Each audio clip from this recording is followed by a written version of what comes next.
Israel Iran സംഘർഷം കൊടുമ്പിരി കൊണ്ട് നിൽക്കുന്ന ഈ ഒരു സാഹചര്യത്തിൽ ഇപ്പോൾ പല കോണുകളിൽ നിന്നും എന്തുകൊണ്ടാണ് ഇന്ത്യ ഇറാനൊപ്പം നിൽക്കാത്തത് എന്ന തരത്തിലുള്ള ചോദ്യങ്ങളടക്കം ഉയർന്നു കേൾക്കുന്നു. അതിനിടയിൽ ഇപ്പോൾ കോൺഗ്രസ് നേതാവായ സോണിയാഗാന്ധിയുടെ ഒരു ലേഖനമാണ് ചർച്ചാ വിഷയമാകുന്നത്. ഈ ലേഖനത്തിലൂടെ സോണിയാഗാന്ധി വ്യക്തമാക്കുന്നത് ഇറാൻ ഇന്ത്യയുടെ പഴയ സുഹൃത്താണ് എന്നതാണ്. ഇറാനുമായി ഇന്ത്യക്ക് ആഴത്തിലുള്ള ബന്ധമുണ്ട് എന്നും സോണിയ പറയുന്നുണ്ട്. ഒരു ഇംഗ്ലീഷ് പത്രത്തിൽ എഴുതിയ ലേഖനത്തിലാണ് ഇക്കാര്യങ്ങൾ വ്യക്തമാക്കുന്നത്. മാത്രമല്ല, ഇസ്രായേൽ ഇറാൻ സംഘർഷത്തിൽ എന്തുകൊണ്ടാണ് നരേന്ദ്രമോദി ഒരക്ഷരം മിണ്ടാത്തത് എന്നതിൽ രൂക്ഷ വിമർശനമാണ് സോണിയാഗാന്ധി അഴിച്ചുവിടുന്നത്. ഇവിടെ ഇന്ത്യ ഒരിക്കലും ഭീകരവാദമടക്കം വെച്ചു പൊറപ്പിക്കില്ല, അതുമായി മാത്രമല്ല ഒരു രാജ്യവുമായി അത്തരത്തിലുള്ള ബന്ധം പുലർത്തുകയോ അവരെ പിന്തുണയ്ക്കുകയോ ചെയ്യില്ല എന്ന ഒരു പ്രതിജ്ഞ എടുത്ത രാജ്യം കൂടിയാണ്. ഈ ഇതിലേക്ക് തന്നെയാണ് ഇപ്പോൾ സോണിയാഗാന്ധിയുടെ ഒരു ലേഖനവും പൊന്തി വന്നിരിക്കുന്നത്. ഇറാന്റെ നിലപാടുകൾ മറ്റൊരു രാജ്യത്തിനും ഉൾക്കൊള്ളാൻ കഴിയുന്നവയാണ് എന്നതാണ് രാഷ്ട്രീയ നിരീക്ഷകരടക്കം വിലയിരുത്തുന്നത്.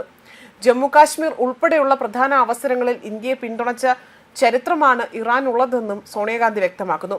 1994 കാശ്മീർ വിഷയത്തിൽ ഐക്യരാഷ്ട്രസഭയുടെ മനുഷ്യാവകാശ കമ്മീഷനിൽ ഇന്ത്യയെ വിമർശിക്കുന്ന പ്രമേയം തടയാൻ ഇറാൻ സഹായിച്ചു. സമീപ ദശകങ്ങളിൽ തന്നെ ഇന്ത്യയും ഇസ്രായേലും തന്ത്രപരമായ ബന്ധം വികസിപ്പിച്ചിട്ടുണ്ട് എന്നും സോണിയ ഈ ഒരു ലേഖനത്തിലൂടെ വ്യക്തമാക്കുകയാണ്. ഈ സാഹചര്യം നമ്മുടെ രാജ്യത്തിന്റെ പിരിമുറുക്കങ്ങൾ കുറയ്ക്കുന്നതിനും സമാധാനം പ്രോത്സാഹിപ്പിക്കുന്നതിനുമുള്ള ഒരു ഫലമായി പ്രവർത്തിക്കുവാനുള്ള ധാർമ്മിക ഉത്തരവാദിത്വവും നയതന്ത്ര നേട്ടവും നൽകുന്നു. സ്വതന്ത്ര പാലസ്തീൻ എന്ന സമാധാനപരമായ ദ്വിരാഷ്ട്ര പരിഹാരത്തിനായുള്ള ഇന്ത്യയുടെ ദീർഘകാലവും അതുപോലെ തന്നെ തത്വ അധിഷ്ഠിതവുമായ പ്രതിബദ്ധത മോദി സർക്കാർ ഉപേക്ഷിക്കുകയാണ്.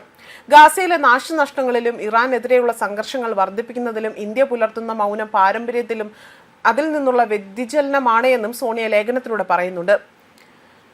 ഇവിടെ ദ ഹിന്ദു ദിനപത്രത്തിലെ ഇന്ത്യയുടെ ശബ്ദം കേൾപ്പിക്കാൻ ഇപ്പോഴും വൈകിട്ടില്ല എന്ന തലക്കെട്ടോടെയുള്ള തന്റെ ലേഖനത്തിലാണ് സോണിയാഗാന്ധി മോദി സർക്കാരിന്റെ മൗനത്തെ കുറ്റപ്പെടുത്തുന്നതും. പശ്ചിമേഷ്യയിൽ വിനാശകരമായ പാത പിന്തുടരുന്നതിന് US പ്രസിഡന്റ് ഡൊണാൾഡ് ട്രംപിനെയും സോണിയ ലേഖനത്തിൽ വിമർശിക്കുന്നുണ്ട്. ഗാസയിലെ നാശനഷ്ടങ്ങളിലും ഇപ്പോൾ ഇറാനെതിരെയുള്ള പ്രകോപനകരമായ സംഘർഷത്തിലും ഒക്കെ തന്നെ ഇന്ത്യ പാലിക്കുന്ന മൗനം നമ്മുടെ ധാർമ്മികവും നയതന്ത്രപരമായ പാരമ്പര്യങ്ങളിൽ നിന്നുള്ള ആ ഒരു അസ്വസ്ഥതയുണ്ടാക്കുന്ന വ്യതിയാനത്തെയാണ് പ്രതിഫലിപ്പിക്കുന്നതെന്നും ഇത് ശബ്ദനഷ്ടം മാത്രമല്ല മൂല്യങ്ങളുടെ കീഴടങ്ങലും കൂടിയാണ് എന്നും സോണിയ പറയുന്നു.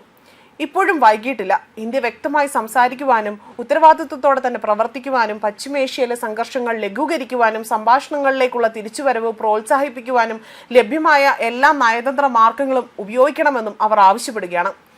ഈ മാനുഷിക ദുരന്തത്തിന്റെ പശ്ചാത്തലത്തിൽ പരസ്പര സുരക്ഷയിലും അന്തസ്സിലുമൊക്കെ ഇസ്രായേലിനൊപ്പം ചേർന്ന് ജീവിക്കുന്ന ഒരു പരമാധികാര സ്വതന്ത്ര പാലസ്തീൻ എന്ന സമാധാനപരമായ ദ്വിരാഷ്ട്ര പരിഹാരമായുള്ള ഇന്ത്യയുടെ ദീർഘകാലവും തത്വ അധിഷ്ഠിതമായ പ്രതിബദ്ധത നരേന്ദ്രമോദി സർക്കാർ ഉപേക്ഷിക്കുന്നുവെന്നും അവർ കുറ്റപ്പെടുത്തുന്നു.